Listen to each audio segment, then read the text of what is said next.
Tinubu must reduce fuel price to help the poor breathe. Ex-Fund DG Okechukwu.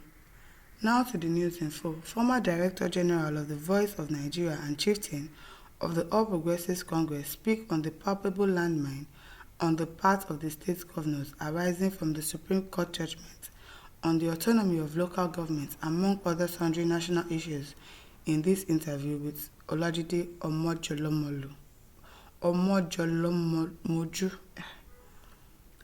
He said, how would you react to some state governors' multifarious plans to circumvent the autonomy granted local governments by the Supreme Court? He said, in summary, President Bola Tinubu laid landmines for state governors regarding local government financial autonomy, no matter how smart they try to circumvent the trap. He said, how was the landmine laid? We all know how ingenious and smart the governors has been in subverting and breaching the 1999 Constitution from the inception of the Fourth Republic in 1999 till date.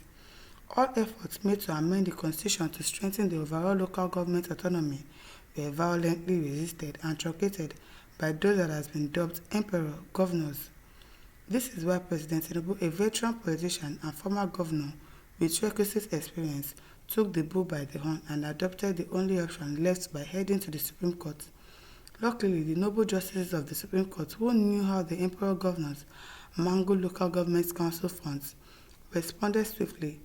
The Supreme Court judgment is a landmark judgment which will only be considered to overall local government autonomy by the amendments of some sections of the Constitution by the National and State Assemblies.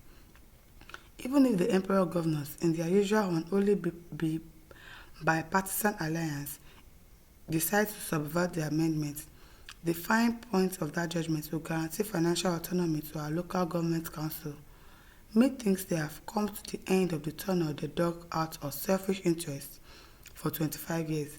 Truly, any governor who circumvents this landmine laid courtesy of the landmark judgment of the Supreme Court is in for trouble, especially by local constituents. The interviewer asked, what is your assessment of Tinubu's administration in the last 17 months? He said President Tinubu is bold and courageous in taking uncomfortable decisions which others were shy to take. Methinks he had chosen an economic route he is convinced will redeem our dear country and pull us out of the economic doldrums. He has also embarked on programs like the CNG, the National Student Loan, major road projects, and agricultural incentives to farmers. He said, the interviewer said, don't you think there is a missing link as the hunger in the land is excruciating, or is there any solution? He said there is no policy without a missing link. The missing link one could point out at is that the oil industry seems opaque and should be sanitized to reduce the cost of the pump price of oil. One had humbly, in a public statement, appealed to Mr. President to consider relinquishing the portfolio of Minister of Petroleum so that the coordinating policy unit, headed by Hadiza Bala Osman and other relevant agencies, could thoroughly monitor and scrutinize the less than transparent transactions going on there. I caution Mr. President not to fall into the toxic state capture trap of the Petroleum Ministry, which made his predecessors fail to fix any of the 4 refineries in 20 years. This woeful incapacity to fix any refinery was because the syndrome of African big men played as corruption ravaged the oil industry. The outcome was a loss of over $70 billion in importation of refined petroleum products, which is attendant foreign exchange imbalance. Secondly, simple arithmetic dictates that if Dangote refinery is allocated over 300,000 barrels per day, they are announced with instructions to sell at 500 naira per litre. As TUC advised, the price of food and commodities will fall drastically and Nigerians will breathe. The interviewer asked again, how did you come about such postulations? He said, if crude is locally supplied to Dangote refinery constantly, the cost of shipping, insurance, and sundry charges are off the account ledger. This is a huge foreign exchange saved. He said, have you forgotten that crude oil is sold according to its international price, which means it cannot be sold cheaper? He said, this position you posted is an ancient tale which some experts in the oil industry has eloquently and convincingly crushed with verifiable statistics. The oil pundits argue that a barrel of crude oil contains other derivatives like diesel, fuel oil, etc. Therefore, the president may consider instructing that the pump price be cheaper to cut the economic hardship. Dangote will make his profits from a plethora of other derivatives and cut the economic pain. The pump price is at the heart of hyperinflation in the country. Secondly, it is a valid argument that every government on earth embarked on one subsidy or another. The interviewer asked again, how will the government meet up with other competing needs if the crude price is subsidized? He said the crude price is not subsidized per se. What will happen is that profit is augmented from the derivatives and not PMS.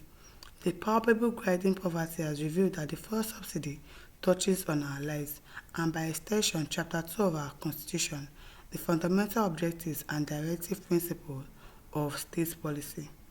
The interviewer asked again, what is the main thrust of the chapter? Fundamental objectives and directive principles of state policy is the social contract section of the Constitution, which defines the relationship between the leaders and the led. It is one of my favorite sections and the finest item in the Constitution. This is to say that the social contract was thoughtfully engraved in Chapter 2, Fundamental Objectives and Directive Principles of State Policy.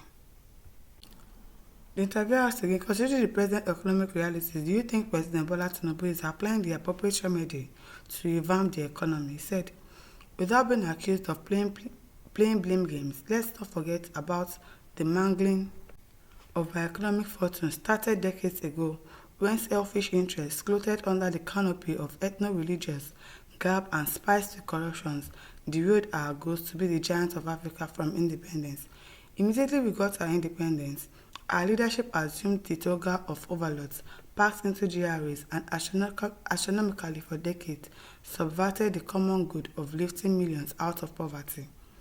This was how the culture of impunity took over when its offerings bandits of multicolors. Automatically, our public domain became, to your proverbial Saint Oisio, where merit and expertise became meaningless as the more crooked you are, while the term smartness, the better. This is how our bubbling state-owned enterprises like NEPA collapsed and our oil windfalls squandered, especially after the Arab-Israeli war, popularly called Yom Kippur. He said the question is on the current economic hardship. How is the unbearable hardship linked to your submission above? He said, I am tracing the trajectory of how and why the hardship President Tinubu met on absorption of office came about. It was the culture of impunity when its offspring banditry, which debased our inherited work ethics, thrift and orderliness. We succumbed to an argument that we could not manage our state-owned enterprises. This is why in 1986, the World Bank and IMF, with whom we used to bank our foreign reserves, became our lenders. We succumbed to the neoliberal policy superior arguments that we were incapable and couldn't manage our state-owned enterprises and adopted the nebulous economic policies that the government had no business in business. This was why all the major presidential candidates affirmed that they will remove fuel subsidies, forgetting that this is the only legal means holding the breath of the poor. They even convinced us that the fuel subsidy only benefits the rich, while the contrary is the basket case. He asked again, as a critical stakeholder in the Southeast, what is your assessment of the administration of the Southeast governors in the delivery of the democracy dividend? He said, let us not forget that some of the governors are new and should be given time before the thorough assessments can be done. Generally, if we look back, none of our Fourth Republic Southeast governors can be equated with Jim Wombodo and Sam Mbakwe of blessed memory performance-wise. By extension, there is no former governor in the whole country since 1999 whose performance is commensurate with the amount of money which passed under him. I had earlier told you that across the length and breadth of our dear country, we are regrettably besieged by bandits of multicolor. But all that me heard in this interview is that they should allow the poor to breathe. That is the cocoa. They should allow us breathe. We are suffering. They should do something to return the fuel subsidy or something to make us breathe, to let us survive in this country. That is the one thing that I've been pointed from this interview. My listeners, over to you. Leave your thoughts in the comment section. Don't forget to like, share, and subscribe. Thank you for listening. See you some other time.